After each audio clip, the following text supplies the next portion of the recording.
he said, put on your acting clothes and be who you want to be. And that line just resonated with me till today, 10 years later. And I love open houses, and that's what I do. That's my opportunity to present myself in the light that I want to be presented in. So it's like I start my day, I want to feel good about how I look, because if I don't feel good about how I look, that's like not a good thing. And then I get there and I want to present the house in the best light. So I already have all my notes. I get there early, I go through the house, I analyze it. And if it's my listing, I analyze it when I'm taking the photos. When I go and sign them up, it's like I really don't have the opportunity to look at everything in the house. But this is my opportunity during photos, or if it's an open house that I'm doing for someone else, get there early and check out the layout and the flow of the house. Because I feel like there's only one way to show a house. You walk in the front door, you're either going to make a right, you're going to make a left, but you just want it to make sense. And when people come in, I introduce myself, I give them my card. The first thing that I ask them is, how did you hear about my open house? If they tell me that they saw it on Zillow, great. If they saw my sign, great. If they said, oh, my agent told me about it, I said, who's your agent? And they tell me, and that's great too, because I already know that they're working with an agent, and it kind of tells me how much time I should spend with them, even though I'm going to give everybody my all and my best. And then I asked them if they saw any houses that they liked up until that point. And then they'll tell me either, no, I've been looking for 3 years, or yeah, we lost 2. And it gives me an idea of what they like and what they're looking for, and what broke their heart because they lost it. Then I go through the house with them, and I put a sign on the door saying, if I don't answer the doorbell, it's because I'm showing another guest the house. Please be patient. The house is worth it. Then I start showing them the house, and I pull out my notes. They don't even know what I just pulled out, because I'm walking through the house and it's like I'm auditioning for the wall, doing this, doing that. Notice how wide the staircase is. Notice the niche in the wall. That would be such a perfect place for a statue or a vase. Because if you show the house the same way every time, you're going to get really good at it. And it's going to become natural. And I know that that's what works best for me. So then I take them through. Eventually we get to the kitchen. The kitchen is where I have all my stuff set up. My stuff is really like my marketing stuff. Like I've got a lot of postcards and brochures and stuff, but it's all about me. Not as much about Weichert as it is about me, even though Weichert's branded on everything. And when we're ready to leave the kitchen, that's where my sign in is. That's when I ask them to please sign in. Because I don't want to like jump on them like immediately and say, please sign in. I want to like bond with them a little bit, have them see that I'm not like high pressure. If they don't want to sign in, fine, don't sign in. I don't want to call you. If they do sign in, that's great. And that's when they go into my CRM.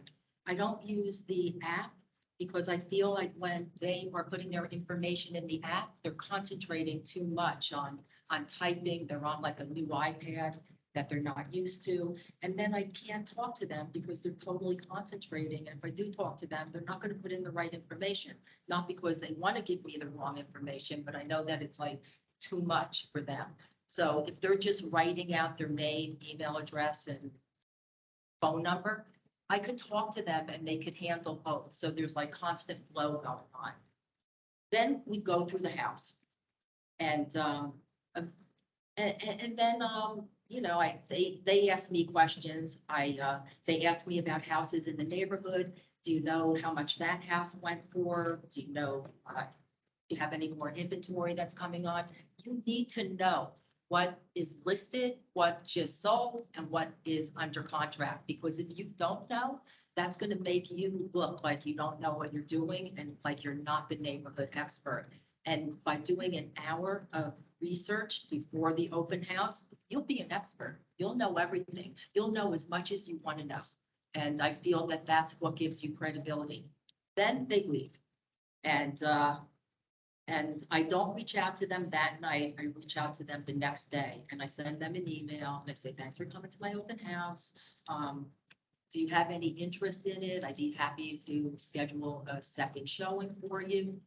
And it was just recently that I showed one of my listings. Somebody came in and I showed them the house. And then the next day I sent him this email and she emailed me back immediately and she said, no, the house isn't going to work for us, but we would like you to list our house. Do you come to Rockaway Township? So I said, of course. And the next day I went to her house in Rockaway. I listed it. And then 2 days later, and then I found out exactly what they were looking for. And then 2 days later, a house came on the market and we locked it up within 2 days. And it's all because they like the way I showed the house. So they don't care about the information you have about the neighborhood or whatever stuff you have there. They want to see that you showed the house in a professional way, and that's the way that they're going to show your house. So. Thank you. And before I go over to Mara, I just want to say, and that's huge when you just let people tramps through the house, when you're not controlling it and having one person in at a time, that's when, how could you build a relationship, first of all, with anybody? I don't know. I know agents who've done that before COVID. I thought COVID was going to change everybody into doing that moving forward, but people are getting back into the habit now of just allowing people to walk through a house. Just not having it controlled in any way, and you can't build a relationship. I can tell you that if someone really wants to see that house, they're gonna wait outside patiently, they're not gonna leave. So you don't, if your fear is, I don't want people to leave, I don't want to piss people off, don't worry about that. Don't worry about that. As a professional, you should never worry about how you are going to control, how you're gonna control a situation and how you run your business. That's the way you do it. You do it consistently every single time. Okay. I mean, whatever, that we had 2 open houses for 2 new listed, 37 at one and 50 at the other, and there were lines of people waiting. And if someone left that line, then they really weren't interested. It wasn't, there was, it doesn't Not matter, only you that, lost time. these days, people have cameras. They have them in every room Yes, and they good know what's point. going on during the Live your open life house. like you're being filmed everywhere you go, people, everywhere you go. And what the game changer for me was with how I showed a house was, somebody called me, they said, come list my house. I listed their house and then they both turned into the devils. And they wanted me to be there for every showing. And they had cameras in every room. And while I was showing the house, people would ask me questions and then all of a sudden they would text me the answer. I should tell them. And Yeah, that's really somebody, crazy. we were up in one of the bedrooms, Yeah. somebody's mask fell off, they bent down, picked up the mask. And then they were like angry that his mask fell off and I couldn't believe it. No matter what room I was in, they were watching me. And that's when I like really tightened up my act and I, every word, every step, every word, every step was me knowing that somebody was listening to me and watching me. But that's how it should be all the time, because you don't know. Yeah. In the state of New Jersey, the law is that only one person has to know they're being taped, and that could be the person who put the camera out. So they don't have to allow anybody else to know. It's not illegal for them not to share with you that they are filming you. So And you they should had put to it warn out me there. in the driveway. Yes, you did. And Yes, you during the did. showings and the open houses, they would be in their RV in the driveway. Nobody knew they were out there watching my every move. I just have Yeah. that. Yeah. So Sarah, do you want to add anything or elaborate on what? Yeah, Lori's gonna do all my open houses. Perfect. No, it's so interesting, right? Because we all do things differently. I do things completely differently than you. And there are definitely some things that maybe I'll switch up a little bit. Okay. So But I typically, if I put it on like on a Wednesday, I'll start posting on my social media, so my personal page and my business page, that the open house is going to take place. And then I also do run targeted Facebook ads, depending on where I think the buyer is going to come from. You still kind of can target a little bit, like I do a lot of West Orange, Livingston, Maplewood, like in our area, I do, work mostly in Randolph. A lot of people are coming from those areas where the schools were just closed for almost 3 years. A lot of those people are still saying, we're not going through this again. We're getting out of here. Jersey City, Hoboken, New York City. So I'll typically do some targeted stuff, and I'm finding, when we're asking buyers where they're coming from, they are really coming from, and depending on the price point, like I just had a $500,000 house and people literally were coming from out of state. It was like, oh my God, there's a $500,000 house that's livable. Like they drove 4.5 hours to come see this house. It's mind boggling, what's going on. I never, ever, ever sit open houses alone, ever. Most of the time, my husband has now been very well trained and he's working the door and signing people in. He used to just sit and do work. And now it's gotten so busy that he's just now used to, he'll do the sign-in sheet. So as people come in, I do have every single person sign in. To me, it's a safety issue. I just feel like the seller needs to know the people that came through the house, whether it's for COVID or, something else happened. I want to know, every single person that came in there. So we do sign up right front. Usually he'll, ask them to sign in, and then I'll kind of try to start a conversation. And very quickly, if you've got people that are going to be willing to engage with you, you can tell, and as you learn to start to read people really well, who are the people that how to follow around the house in a certain way, continuing conversation, and who are the people that kind of just want to be left alone, but not left alone. I don't leave people alone, but I can make them feel like I'm leaving them more alone than the people that I know are already going to have a conversation. I usually start the conversation by saying, do you know where you are? Do you know where you are? Do you know anything about this town? And then I kind of go from there. They'll say a little bit, and I'll say, where are you from? Or they'll say, oh, I'm from Randolph, I live in the apartments, or I'm a neighbor, I live down the street, or I really don't know, I'm from Clifton and I saw it on an open house. So that's typically, my opening, and it's pretty casual, right? It's just kind of like, hey, nice to meet you. Do you know where you are? And they always kind of look at me and smile. And then either, they have to answer something. So I'll get to know pretty quickly what their story is. And because we sign in right away, I always know if somebody's working with an agent, and if they don't write it down, my husband or my kids or another agent or whoever I have working, because I won't sit by myself, we'll get that information. Are you working with an agent? Yes. Who is it? And the most important thing I always find too, with that question or any information on there, is to make sure you get the proper spelling. You get, a contact information, because, especially if they're working with an agent too, I want to be able to follow up with that agent. Your buyer so-and-so came through my open house. I'd love feedback if when you get a minute. And I do really follow up on those, because I also find that that's a great source for other listings I have coming up. If they're not interested in this one, oh, what are they looking for? Maybe I have something else.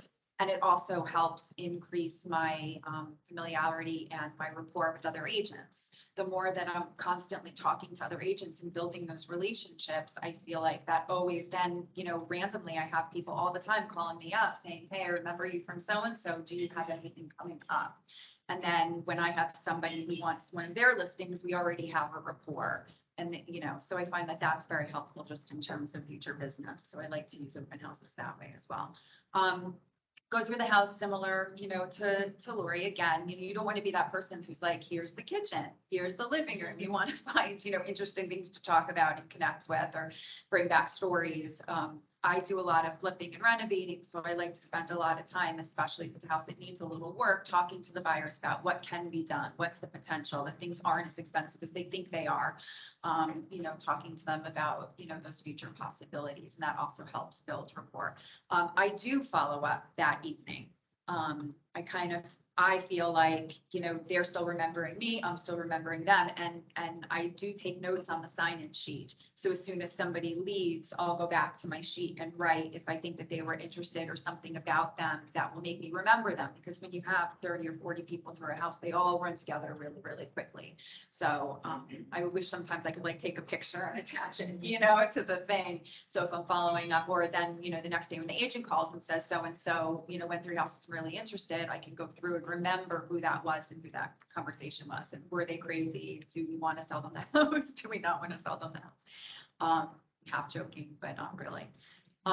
Did they get a star? Right, exactly, check. right, yeah, I mean, you gotta have like your own little Yeah. system of notes to remember people, because like, you know, the people that were like going under every cabinet and like asking like the randomest questions, you know, sometimes you're like mental note, they're gonna be a royal pain in the butt. Yeah, so I do follow up that evening. I'm big on text in the beginning, just a quick, hey, it was so nice meeting you. If I can help you here or somewhere else, you know, please let me know.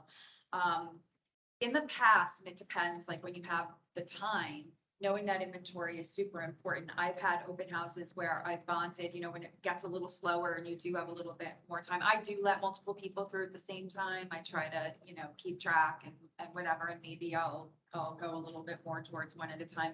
But in the past, when I've had single people and I've had time, sometimes I've bonded so much with somebody, even in the house, and it's very clear this isn't the right house for them. But because I have a list, I always know and have a list of other open houses that are open at the same time. I'll make suggestions to the client. You know, this might not work for you, but you have to be careful if there are cameras. Obviously, you want to be careful that a seller doesn't think that you're trying to sell another house. But if they're not interested, they're not interested. But I've gotten myself in trouble a little bit. I went to arbitration over one of these, but there was a house where I met somebody in the house and this wasn't going to be the right house, but I thought of another house that was open and I literally sent them to that open house that they ended up buying. And a little drama with that listing agent who thought that they were representing them. Karen Claus. Yeah, but we won fairly.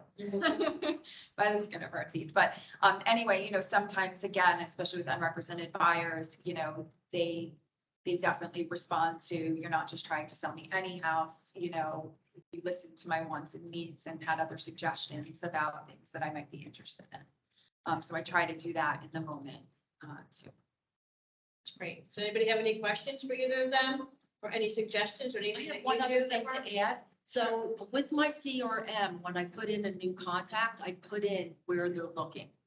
And then like a day or so before the open house, I'll send out that listing to everybody from that area. Even if it's not for them, if it's too small or too big, I don't care. I just want them to get an email from me.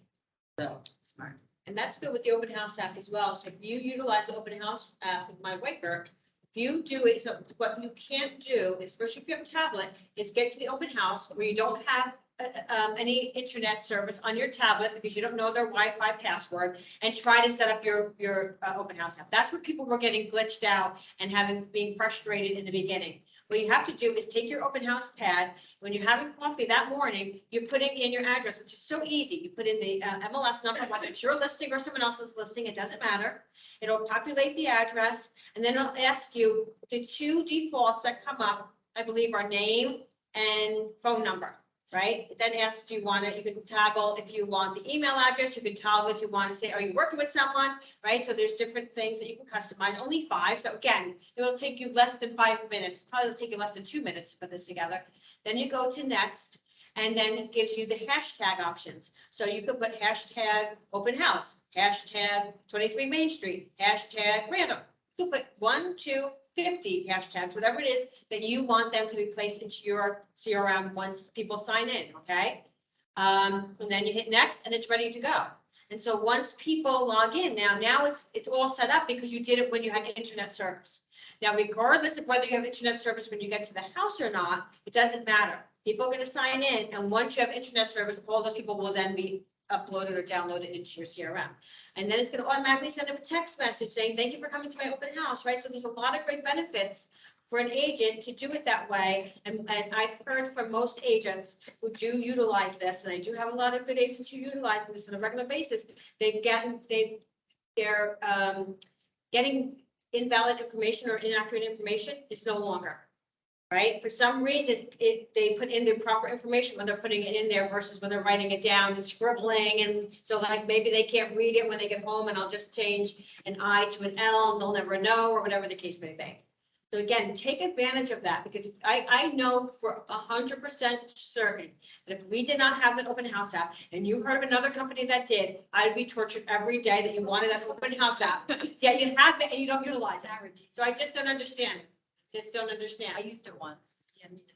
I would also add to that, that if you look at that campaign, the open house app, and you see that it maybe not the verbiage that you like to say yourself, you can always tweak that Change it. going forward to that and initiate when that first email will go out, because right now it's set for like automatic. If you wanted to wait the additional day, you can set that for like, day 2. Yeah, so we can sit down and customize it and do it one time, and then it's done for you for moving forward. But open houses are extremely important. There should be not a time that we are searching for someone to do an open house. And I know in the past, back in my day, back in the old days, in the good old days, right? An oldie but goodie. When I used to do open houses, we'd sit at the same open house for like a year, okay, before it sold. Like literally, I don't remember, like, if you had 5 people to 10 people through, that was an amazing open house, right? Amazing. You usually have 1 or 2 people through. And no agent wanted to do an older open house. So what I would do is, because I had a lot of listings back in the day, I would do the older ones just so my new ones would get filled, and I could make sure everybody was. You still get opportunities. It doesn't matter anymore. People are coming where their house is sitting. Some new houses don't get as much activity as older ones. It depends on price point. It depends on a lot of different things. And it depends on how much you've marketed it. Like, you can't just say, oh, I'm going to do that open house and then show up on Sunday and expect people to come through. You have to do some work, as well. You have to go do door hanging, make phone calls. You have to send out an email to people. Like, you have to do some work to get people to come to your open house. Don't just think it's like organically, I'm going to put it up there, so automatically everybody's going to come. That's not how it works, right? So you have to put some work into it, just like anything else. But if you work for it, it'll work back for you. So you have to remember that. Also, the point of an open house isn't just to sell the house, it's to get listings. Yes, So- face to face, right? Meeting people face to face. So anyone have any additional questions for them? Yes, Marissa. I mean, it's not really, but I've sat with them here before, and I've noticed, like, being so casual and mirroring your energy is huge to get them to open up and feel more comfortable with you and get more information rather than just straight off the bat asking you by an agent. Finding other ways to find that out is trying on this, so that they're not so closed off and trying to follow the a little bit more without them giving you pushback. So I. Like when you're shopping, right? And they immediately come up to you, right? Where do you look, how can I help you? And you're like, just looking, like, get away from me. I haven't even looked at the sweater yet. Yeah, These are kind of important rather than just being like.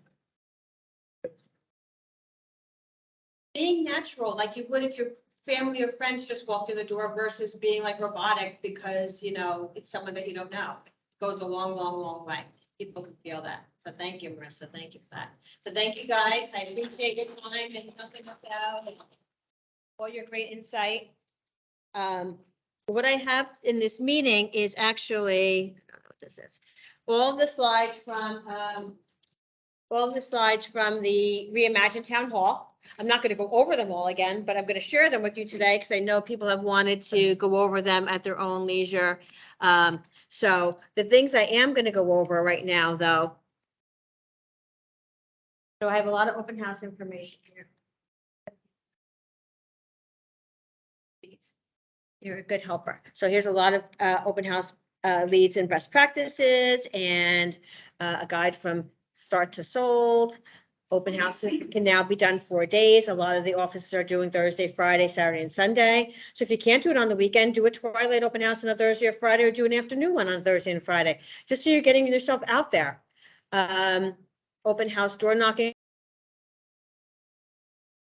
So there's a lot of information here, and this is why open houses are so important, because we want to paint the town yellow, right? The more open house signs we have out there, the better our market share gets. And so a good example is, I forgot what state it was. I wish I remember, but I'm not going to just call one out. They just opened a white shirt, and it's a state where they call it white shirt. They don't even know how to say white shirt. White shirt, right? There's no white shirts in this state because now we're in 400, we have 400 offices. No, because I'm gonna get to that in a second. I just wanted you guys to have it, so we're waiting, just, yeah.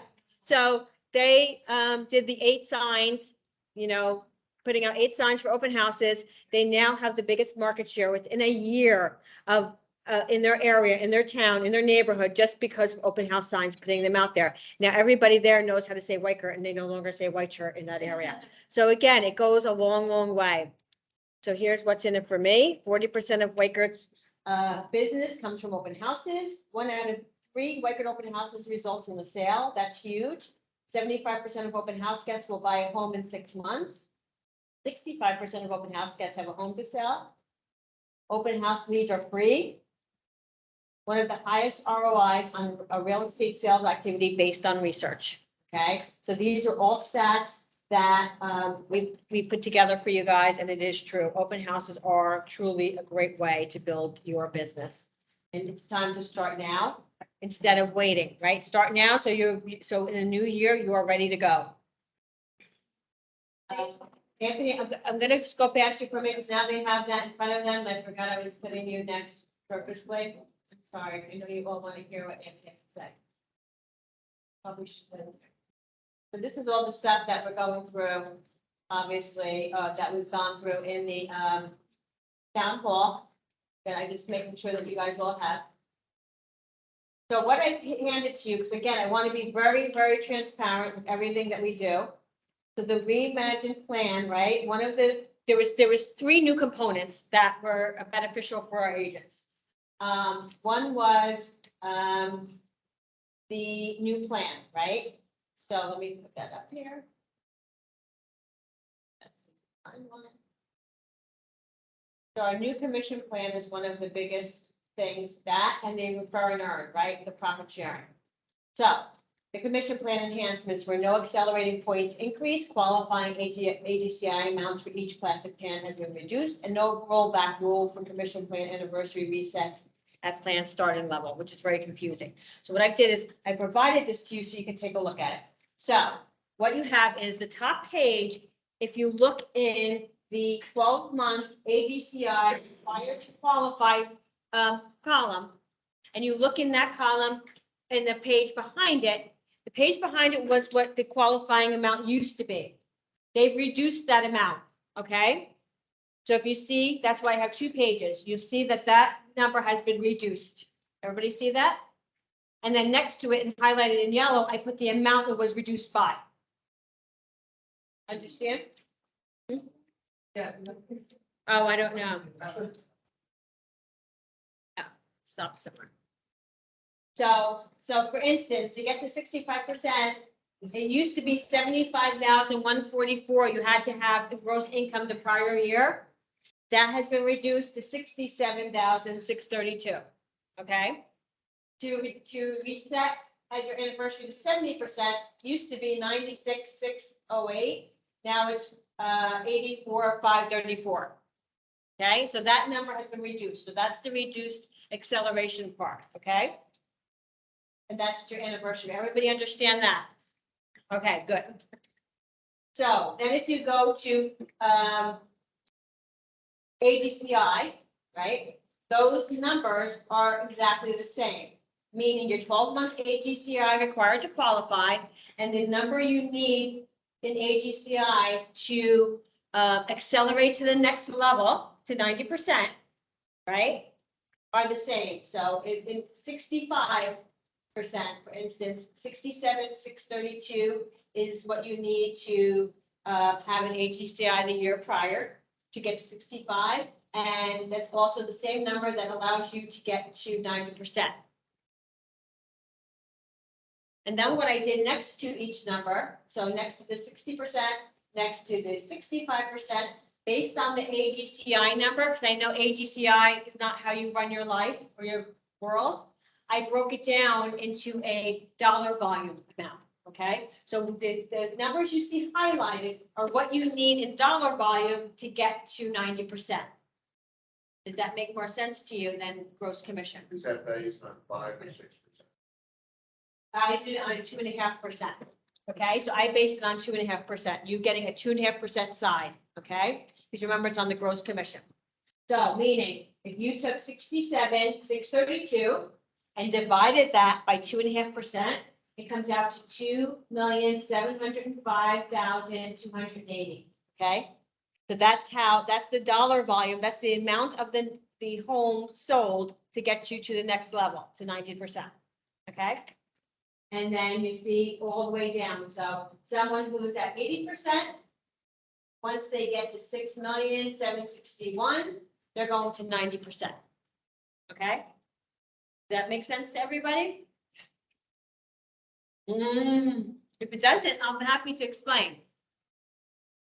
So your dollar volume is, if you sold 5 homes at 400,000, you're at 2 million, right? That's a $2 million dollar volume. So, and then for you to get to 100% for the year, which is very doable, it's 8,924,000. It used to be 10 million. It used to be a little over 10 million, almost 11 million, but everything's been reduced. So now you have a better opportunity to get to the next level. So if last year you reset at 70% or 75%, but this year you didn't have such a great year, you're not going backwards, you're staying at whatever you reset last year. Okay, everybody's staying at the level they reset last year. Moving forward, you'll never go below that level. Never go below that level, regardless of what you're here. You did nothing the year before, you're still not going to go below that level. Okay? So does everybody understand that? Again, I want you guys to understand it. I want you guys to have a copy of everything so that you can see exactly what the plan is and what they've done moving forward. So if anybody wants to sit with me afterwards, because they just want to go through it one-on-one, I'm happy to do that. However you want to do it, I just want to make sure everybody has the same information and they're comfortable. Okay? So no questions in regards to that? I think Everything else, like the monthly fee. everything else right now in this phase is staying the same. They said they're working on this 199 and that's another phase. So this is the first phase of changing things. 6%, yeah. Mhm. Is it 2%? It's 6% for everybody, 6% right down the line. The 6% associate resource fund, it's called. We call it an associate resource fund. Oh, it used to be. Then Nancy had it. I had it at 5%, somebody else had it at 6%. Well, I guess when they redid the plan, since I've been here, everybody's on 6%. So I think when they redid the plan and you became a part of this plan, then everybody's on the same playing field. There is nobody that has anything other than 6. And remember, like in Remax, we called it a franchise fee, the 6%. In Keller Williams, they call it a marketing fee. Everybody has the 6%. It's just a different name across the board in New Jersey. But it's the same thing. Every brokerage does it. Every brokerage does it. I know.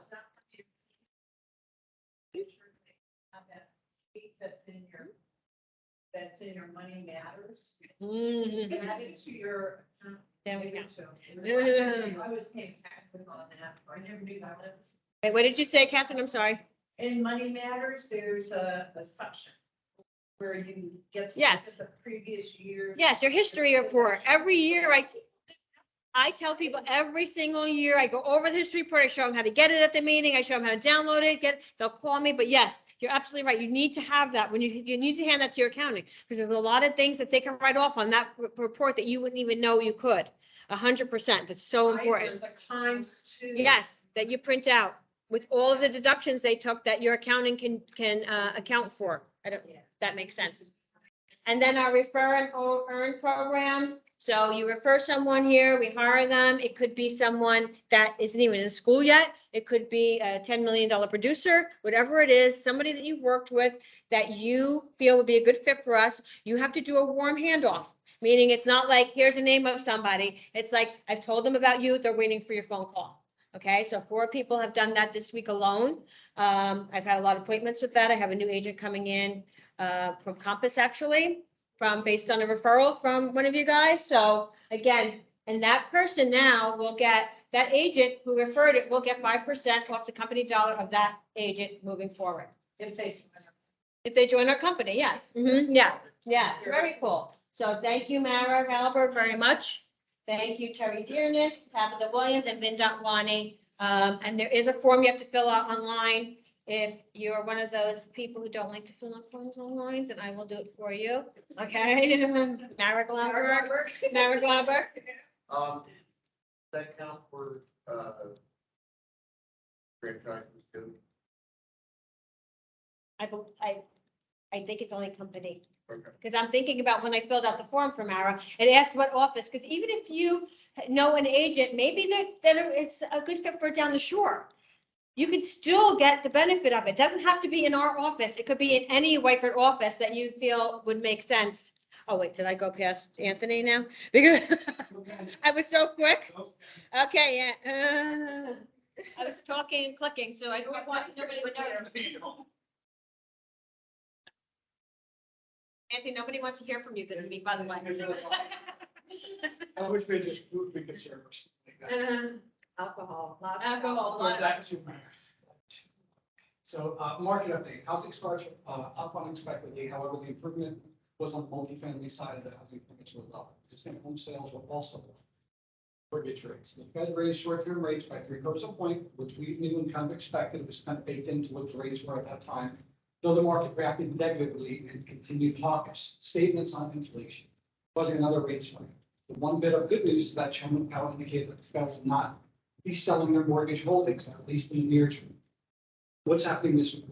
It will be a busy week with release on new home sales, consumer confidence, personal income spending, and the final revision of the second quarter GDP growth. So that number is continuing to rise, unfortunately. And, you know, these slides are from last week. So I mean, we're marking above these numbers most of the time right now for buyers. Some lenders are in the sevens already. I talked to a friend of mine that's a large, big player offering some 7.375. You know, 30-year fixed mortgage on the top. What was it? 7.37. Oh, I think it's 3.375. Yeah, those numbers can get jumbled, but 7 3/8 is what his company was offering. So it was, oh my God, rates are so high. And, you know, I'm starting to get a lot of these conversations. It's probably worth for you to follow with pre-approved buyers, because I'm doing that right now as business has been a bit slower for pre-approvals. People that have kind of lost opportunities over the last several weeks or months. Some people are starting to get cold feet where this is just maybe not the time for them to buy. They had a certain payment in range. They exceeded that over the last couple of months. And now they feel like they're extremely just priced out, that they just don't even know what to do. Some people are getting creative with their landlords, like especially people that have been there for a few years. They've been good payers on time. They're re-upping for that year and then telling them, we're actively looking to purchase, but this has been a tough go for us.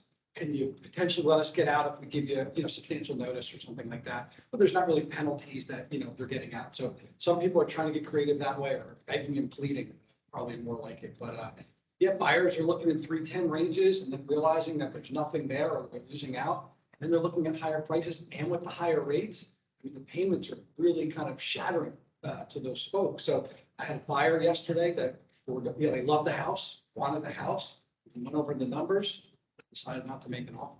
So it's unfortunate kind of what's going on right now in regards to that. Just this thing needs to kind of slow itself down, kind of stabilize more, because it's like week to week, the payments are shuffling a couple $100 on any deal for a buyer. So, and that's substantial. Look at the 6%. It's just insane. Not working as because we just take it. It's always me. More for our loans that are above 647. So loan amounts above 647 kind of fall into that jumbo space, not really necessarily jumbo space. It's a high balance market in our Morris County area, up to like 1.5 million. So it kind of is high balance and jumbo. Rates have been really attractive on that stuff. So, minimum 15% down with a certain investor that we're utilizing, 740 score minimum, back end ratio of 43. And then obviously with 20% down, you can go as low as 680. 30 and 15-year options, but I was quoting this to a client last night, looking at like 6.375. So you can see there's about a 5/8, almost 3/4 of a point betterment on rates for the high-end customers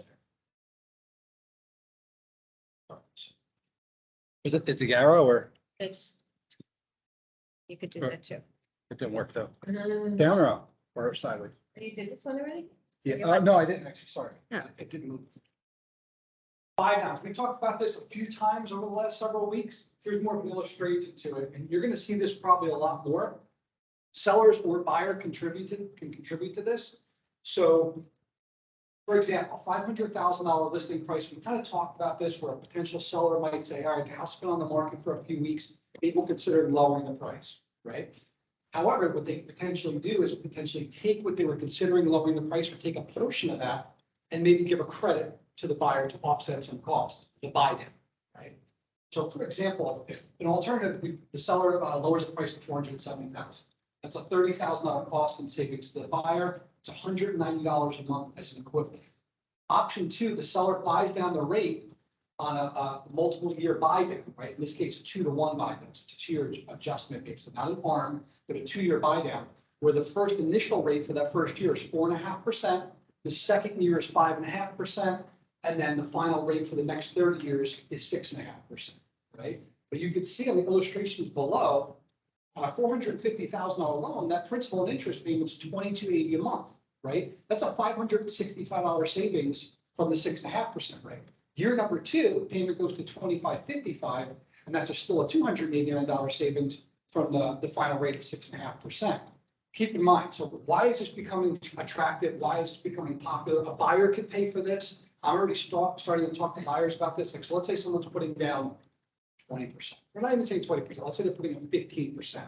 And that 15% is really all they have, right? That closing cost, they have some money maybe to live after closing. They're buying their first home. Maybe rather than putting 15% down, they put down 12 or 13% down, right? Because you can see the cost of that buy down is $10,000 in that scenario right there. Exactly. Rather than putting that $10,000 investing more in the down payment, they use that and buy the rate down. What that does for the customer is the first year, it's saving them $500 a month. The second year, it's saving them almost $300 a month. What's the goal here at the end of this? We've talked about this for many months with rates right now, is to refinance that customer when rates start to come back down. So you're looking at this as kind of more like a teaser rate for the first couple of years. Hopefully by year 2, year 3, we're doing what? We're refinancing that customer to a much lower rate when this stuff starts to kind of calm itself down in the back end. I sent you guys an email yesterday, I think it was, or the day before, with a chart in regards to kind of a lot of milestones over the last many years on what the rates were and then how long the time frame was and then what the rates went to thereafter. When this stuff kind of gets itself figured out at some point, whether it's a year and a half from now, no one really knows, unfortunately, rates will go down. They're not going to go up or anything like that at all. It's just based on kind of history and what typically happens after this. So the philosophy on this is after a year and a half, 2 years, you'll be able to refinance that customer and lower their rate. Yeah. What if you can't refinance? What if they can't? Why would they not be able to? Just curious. I was just saying, maybe they can't refinance. What happens after? It goes to the end rate at 6.5. Okay. So that 6.5 goes all the way to 30 years. It'll never go over that. It'll never go over that because Oh. when we put this together, this was based on the current rates of that day. So you're getting 4.5, 5.5, and then it finally adjusts at 6.5. This is not an adjustable rate mortgage, even though it kind of almost appears that way, but it's just a buy down where the person's basically not paying points. They're paying a one-time fee to buy the rate down for that scale sliding, and then it just locks in at that. So it's not like an adjustment period or anything like that at all. That rate just finalizes and carries through, and that's where it'll stay. It's a fixed rate all the way through for the next 30 years. Yeah.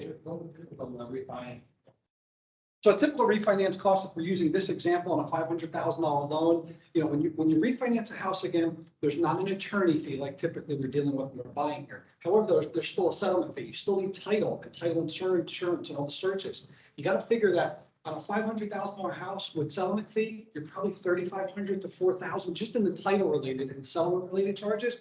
Our lender fees are $1,200, $1,300 on that end. And then keep in mind, when you refinance, you have to reset up your escrows again. Right? However, though, you'll get your escrows back as a refund after closing. That's currently on your mortgage statement if you own a home presently at this point. Got to figure like $5-6 grand by the time you're done. The difference of buying and refinance is when you refinance, you can roll that money into the balance of the new loan, assuming there's enough equity to be able to do so. I had just text late last night from a customer where unfortunately we did, we worked on the loan for them on credit, it doesn't show it, but a judgment showed up on title. That judgment has to be satisfied or it'll get liened to the property. They didn't budget for paying a $4,000 judgment that they weren't aware of back from 2009, but unfortunately they're buying a house for the first time, so this stuff is coming to light now. She was like, well, can I finance it in the loan? You can, it's due at closing, along with all the other typical closing costs, so they gotta come in a pocket and pay that. You know, but again, if you have enough equity and you're able to do so with a refinance, it makes sense. What do they want clients who doubt about the rates? The rates? How do we, like, I always tell them, you know, this is not my area of Of course, expertise. smart. I will refer them to you. Yeah. And have you been using this? Have you, I mean, I know this is very early, so.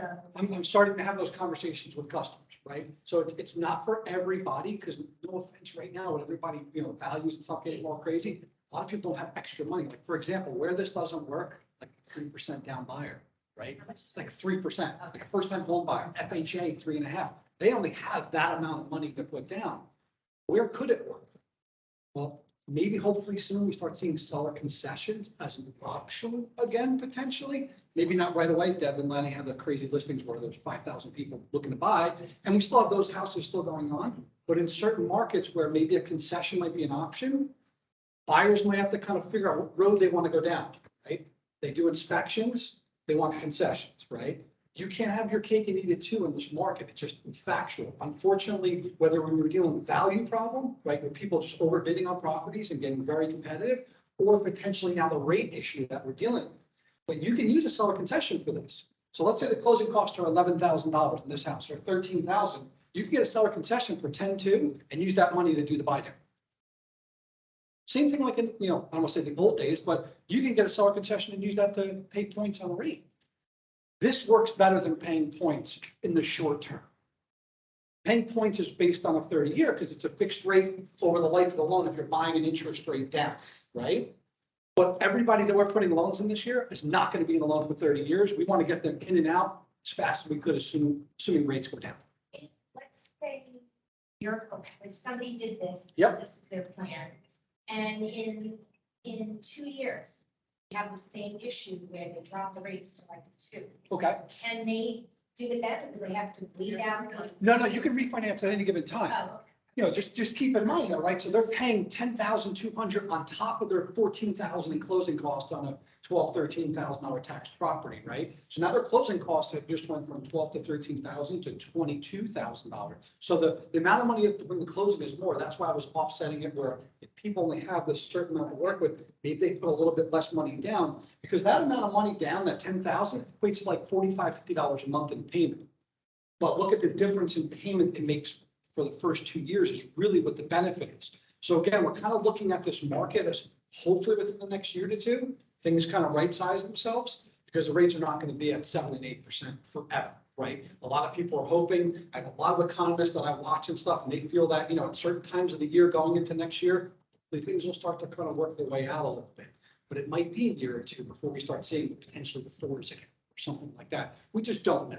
So this is kind of giving someone like a short-term 2-year alternative to kind of keep that payment down, or maybe keep that payment what it was, you know, 6 months ago, you know, at this point. Because keep in mind, you know, the early 2022 window where everybody was thinking rates in the high 4s or 5s was like astronomical. We're way past that right now. Way past that. Is there a limit on the mortgage? Oh, like the loan size? Yeah. Yeah. And for some people, that might make sense, but just keep in mind on that scenario, it's that amount of money. Bigger the loan, more expensive it's going to be. And there's also a 3-year version of that too as well, but it gets really expensive. So this the 2-year buy down is really making more sense from a financial aspect to people. And again, just from a timing aspect, you know, hopefully we'll kind of be through this within that period of time. And even if it was 8 months, you know, refinance at that point. The only thing is, you know, keep in mind, you are spending that money during that period of time. You know, that it would be lost at that point, because obviously it's costing them one-time money at closing. So if you guys have any questions around that, or going back to what we're talking about, if you have a buyer it might be worth for you to have that extra conversation. I know you're pre-approved with your lender. Not all lenders are being offering this. They might not even know. Lenders might not even be comfortable to talk about it, especially online lenders that don't even talk to buyers. They just shoot pre-approvals back and forth. This could be a really attractive selling point to have you stand out or corral that customer back to me so we can kind of have an alternative. Because for some people, they might look at it going, this is perfect. You know, I know the business, I know the market. We're going to be through this in a couple of years. I'm getting a lot of feedback from buyers that either are deciding to hold off or willing to jump in, but their plan is to refinance as soon as this is done. Or they know some of the financial space that they think that in 18 months will be back to mid-fours again or something along those lines. So people are willing to kind of tighten up for a short period of time. This kind of alleviates that, you know, that problem. Who's supposed to present this information? Am I, the listing agent, supposed to present this to the seller and say, hey, this is an option for you to do, and we should put it in the listing information? Or, I mean, or do buyers come to me? I think more like when you're starting to potentially negotiate or you get an offer and you guys are maybe far apart from each other, you could then start to have that conversation if you're representing the seller side, like, hey, we're going in 50,000, like your house has been in the market for 30 days and there's that buyer out there that wants the greatest deal. Well, maybe you can present it where like, hey, listen, you know, we're going to offer you blah, blah, blah as a potential buyer. Is that something that, you know, you'd be interested in? So rather than blowing you 50, maybe you give the 10. And this answers the question for the buyer, and that buyer goes, yeah, I'll take that, because that's an opportunity, you know, to utilize that. But again, if it comes full circle on the buy-in, more referring them to me, and then I can kind of get a hold of that buyer, and we'll have a more detailed, specific conversation. Yeah, What's the sales price of the house? this one was 500. Okay. But if you're buying it down. They're saying about $4,000. No. But it says for the seller, you save 20,000. So that was alternative options. So if you were planning on like lowering the property, $30,000.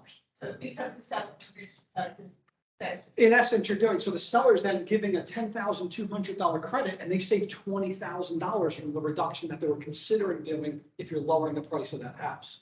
So technically, the seller then goes, here's your $10,000. It satisfies the buyer because their payment is much lower and your seller doesn't have to lower the house by 30,000. They only really technically lose 10 to basically. You understand it? You don't need to understand. You know what? Honestly, you don't need to understand it. If you don't understand it, just send it to Anthony. Yeah. Like, don't, Yeah, and don't even, and if crazy, you, make yourself crazy on even if you're on understanding. the something you selling understand. side, even if you're on the selling side, so now you're trying to protect your seller, right? Because, you know, you were thinking about walking in and giving a reduction, or they offered something much lower on a transaction. Maybe getting them a hold of me and saying, listen, I think we have a different solution. Can you hear my guy out? Not gonna Yeah, cost yeah, yeah. anything. You know, Mr. Agent, Mrs. Agent, can you have your buyer speak to my lender? We have some different alternative ways of potentially putting this together. No harm, no foul. Have a conversation. Take me 5 minutes to put this in writing to a customer, explaining specifically what's going on and saying, what if I was able to do this for you? You know, you're gonna refinance regardless, like every one of my clients that took a loan out in 2022, right? Oh yeah, absolutely. We'll refinance as soon as these rates go down. Perfect. What if I was able to do this for you? That makes sense. So, or they might say, it's too risky, I don't want to take it, you know, I don't want a high rate. Well, that's just the rate anyway if you go to 30-year fix. So what are you doing regardless? This is just a different way to kind of skin it. That's another option. Because that's a much more financial benefit versus like, let's say if you're to pay 2 points. That 2 points on 500 grand, still $10,000, but the difference in rate, paying 2 points right now, maybe like 3/8, half a point. What are you gonna save? It's $75, $100 a month. It's phenomenal, unfortunately. So, you know, what are you gonna go from 699 to 6.5? We're going 4.5. Look at the payment difference. You know, and again, that's that first and second year where it's attractive. And, you know, I don't want to say I'm confident because I don't have a crystal ball, but I think by that time we'll be able to refinance a lot of buyers at much lower rates at that. So again, you know, I have to kind of know about it, but I think having that conversation when I think I might have a solution for you, would you be willing to have a conversation with my lender? Same thing with pre-approvals right now. If you guys are running around any pre-approvals or making offers that are a week or two old, definitely pull that back. We've talked about that in the last several months. You should be only submitting offers right now. And the way the market's been the last 2 weeks, pre-approval updated that day. That's how bad it is. That's how bad it is. Because guess what? And I would be referencing whether I'm on the deal or not, make sure that lender is going over that payment with that buyer. Because I'm hearing a lot of things where buyers are going, it's too expensive, can't do it. Bless you. or I'm not willing to do it, you know, because there's probably people, like, a lot of people running around out there going, oh my God. Because I mean, I just had a buyer recently, where the deal fell apart, literally 3 or 4 weeks ago. We updated a couple of pre-approvals. He called me last night. He's like, what are we looking at right now? We still be able to hang in at 6%. I'm like, you're lucky if we can hang in at 7%. He's like, are you serious? I'm like, that fast within, like 5-6 days. So it's unfortunate, but it just, you gotta be informative and explain what's kind of going on. But, whatever I can do to help explain, updated pre-approval, second option, buyer should be aware. Buyer should be aware. All right, I got a mortgage question for you. The mortgage closed on October 27th. When will the first mortgage be? A, at closing, B, the 1st of November, C, November 15th, and D, December 1st. Lenny's like, this I could do on, I could do Very on sleep, confident. damn it. Very confident. What the heck? Deb's confident. Who else? So there's D, December 1st.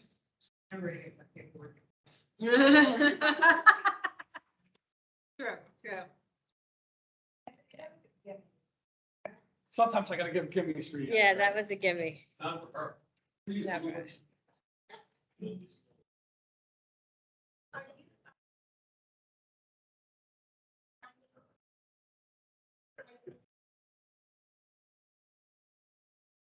been working with a lot of buyers right now. And, listings, so I was just curious how. Price. If they're being priced right. If they're trying to be priced. Yeah, yeah, it really depends if they're priced right or not. Deb's absolutely right. It all has to do with the pricing. So, Still listing it, whatever the last. no, that's where there's a problem. That's where I find there's a problem.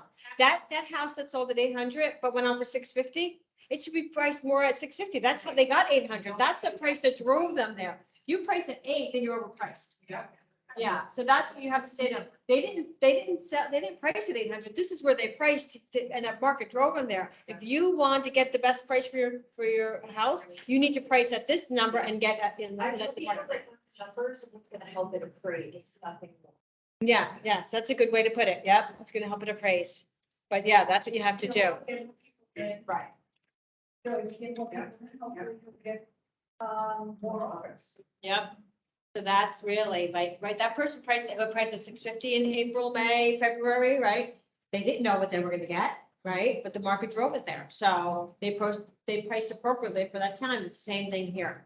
They can't come in at 800 because they're overpriced then. They're way overpriced at this point. And the price.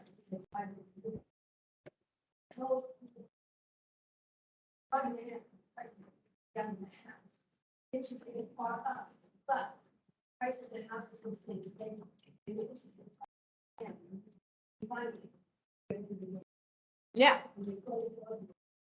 Yeah, yeah, because the homes are still appreciating. Homes are, I mean, well, they're not appreciating, not like they have, but we're not going to see a depreciation in the market.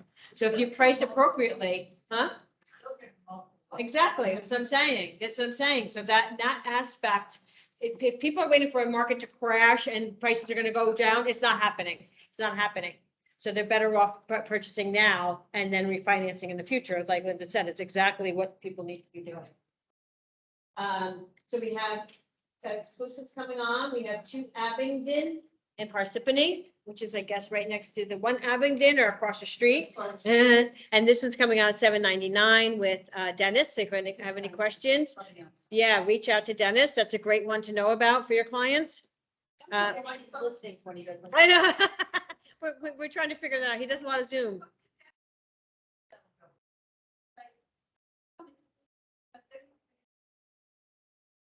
Because I think they have something being built or something. That's the reason why. Yeah. Yeah. Yeah. I think that's the reason. But I guess if someone comes in and is willing to wait and give them what they want, they're willing to sell now. I guess that's the difference without wasting whole market. But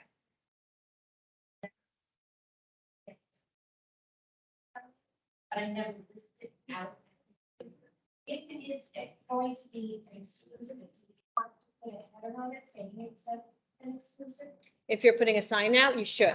You should, yes, absolutely. You should do that, especially if it's gonna be for a little while. Yeah. Mara? So same with this one. This one is gonna be ready for a couple. But I do have a new listing coming on next weekend. It's 35 Ash Lane in Randolph, and it's gonna be $599. It's a completely renovated bi-level in the Shonbrook section, non-lake. It's actually a house that I renovated about 6 years ago.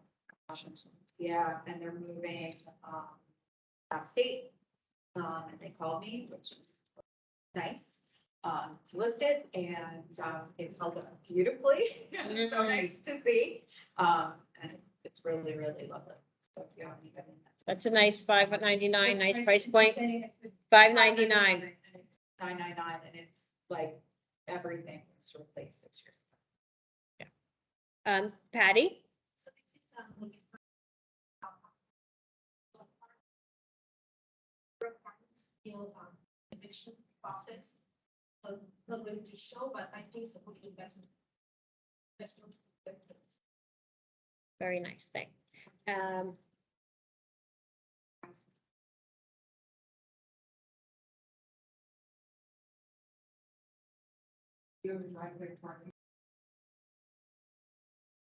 Vin has, gosh, Personally can't find. 185 right people. oh, there you are, I found them, but there, yes, 185 Raymond Boulevard, Parsippany, in Masterbrook, thank you, everybody can guess what's going on here. For 600,000, it's an exclusive right now because this person was renting and wants to do some, fixing up and repairing before it goes on, but that's always been a very sought after community.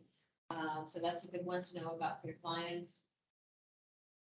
That they come soon, active. So actually what we're gonna do moving forward, just as a reminder of all the listings that we have in the office, not only for your clients, but for open house opportunities as well. We're gonna have them all in our slides every week. So Captain Adcock has 40 Condon Road in Mountain Lakes. And 80 Melrose Road in Mountain Lakes. Ben has 11 Park Avenue in Dover. I believe that has taken a contract. 341 Center Grove in Randolph. 322 Richard Line Road in Rockaway. The Elms Group have 48 Washington Ave in Morristown. 282 Mount Campbell Ave in Morristown. 10 Franklin Place in Morristown. And then Kevin Gaffney has 327 Liberty Road in Opakon. Mara has 202 Road in Randolph, is that? Yeah. Active now? Yeah. Oh, it's active, okay. Start showing Sunday. If it doesn't sell, we'll put it open Saturday. John LeBar has 11 Manor Drive in Warren. Great house. Yeah. 13 rooms, full and back, 2.1 acres on a cul-de-sac. In impeccable, just truly impeccable. I think you should move there and sell your house. We're downsizing.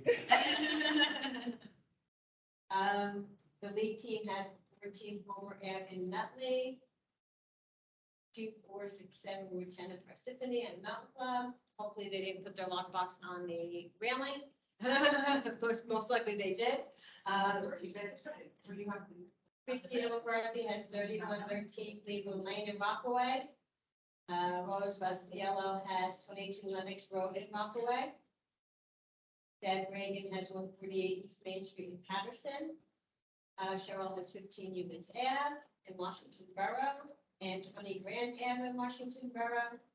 And then that's it for the listings. Those are active listings in the office. And then today there's a broker's open house at 54 Park Avenue in Randolph. Julie Williams from the Randolph Whiteman office is hosting it today. If anybody wants to go take a look at it.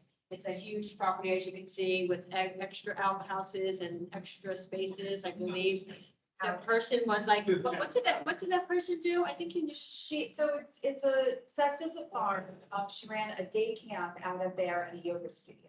So it's got, I asked Julie this morning about how it was zoned, that extra parcel, which is most of the acreage is farm zoned. There's a chicken coop It was like 898. 898. Anybody else have anything else to add? Any new list, Priscilla? 12 Yes. Westminster Place in Morris Township, is coming soon. It's Saturday. We are having open house on Saturday, Sunday. It's at the end, it's the awesome piece of property, at the end of the cul-de-sac.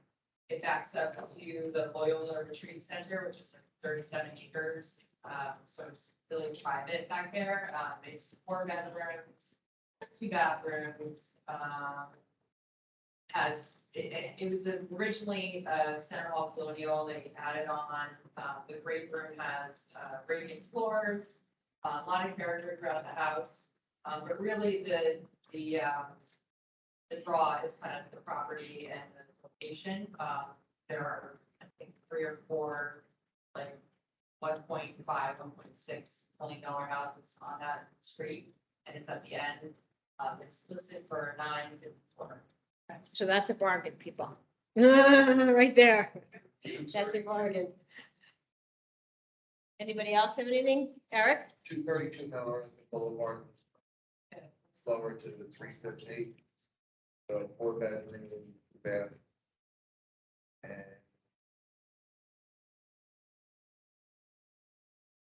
And then we have a bunch of the different land listings. We have a couple, in Denville, we'll have a 4 bedroom, 2 bath, two bath. Coming out, we ran 750, and then we have one in Sparta, 4 bedroom, half bath, that would probably be like 455. Very nice. Reach out to Eric if you have any questions in regards to those areas. Anybody else have anything? Yeah. But, it's, needs work.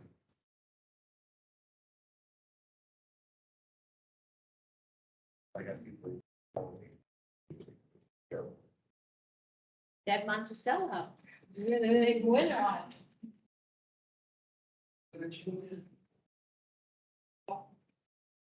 It was worth your drive today.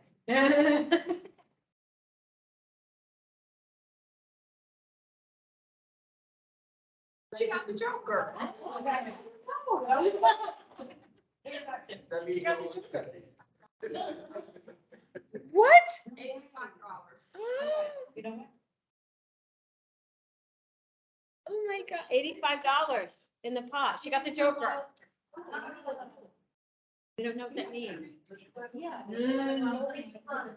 Only someone knows. We're like, yes, we don't know what that means. I can send this to me.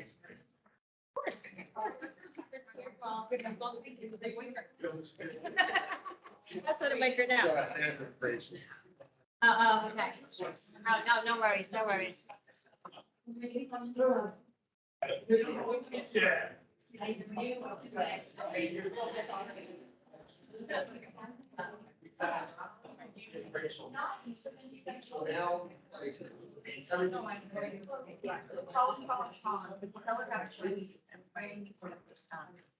Yeah. Okay. All right, call him in. Right.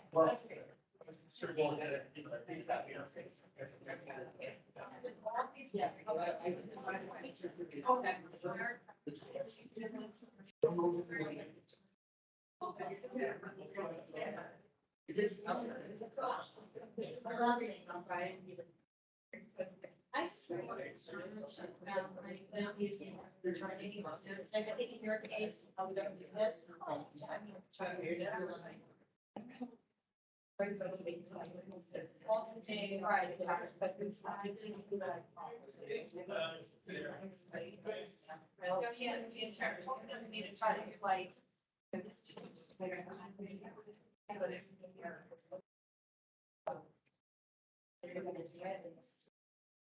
Yes, this is if there's contamination. Yeah. Yeah. If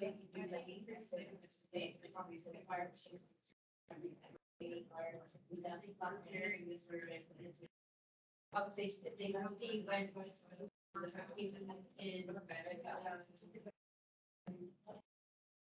If they're knowing what, I guess, what's going on, and then.